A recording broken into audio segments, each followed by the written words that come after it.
Bienvenue dans cette nouvelle vidéo, nous allons expliquer comment tracer la courbe représentative d'une fonction à la calculatrice. Alors nous sommes dans le menu de calcul, vous voyez, nous pouvons faire 4 plus 6 égale 10. Nous allons entrer notre fonction dans notre calculatrice, alors ce sera la fonction x au carré plus 4x moins 8. Entrée. Nous allons maintenant faire une table de valeurs pour cette fonction.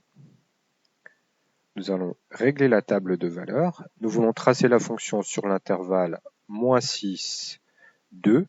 Donc nous allons entrer le début de la table, moins 6. Le pas, on va mettre 0,5. Et nous allons pouvoir faire une table de valeurs. Dans notre table de valeurs, nous voyons que la fonction, pour x égale moins 6, vaut 4. Puis, quand x augmente, les valeurs de la fonction diminuent. 0,25, moins 3, moins 5,75, moins 8, moins 9,75, moins 11.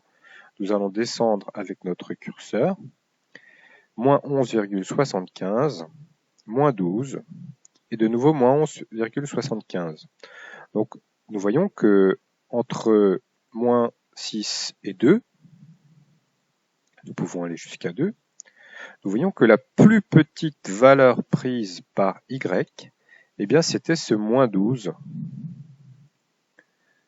Ce moins 12 atteint pour x égale moins 2. Donc la plus petite valeur de y, c'est moins 12.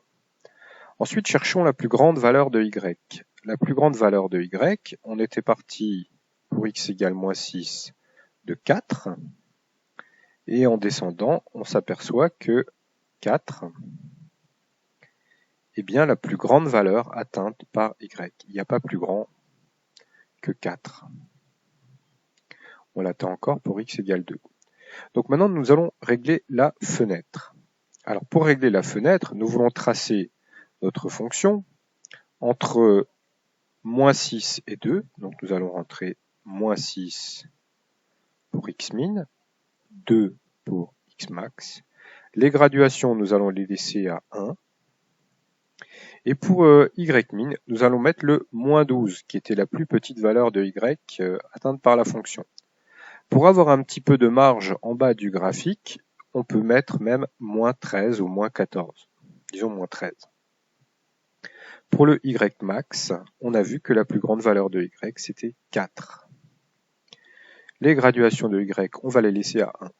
Nous pouvons maintenant, au bout de 3 minutes, appuyer sur graphe.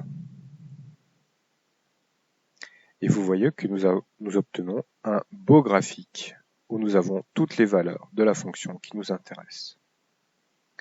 Voilà.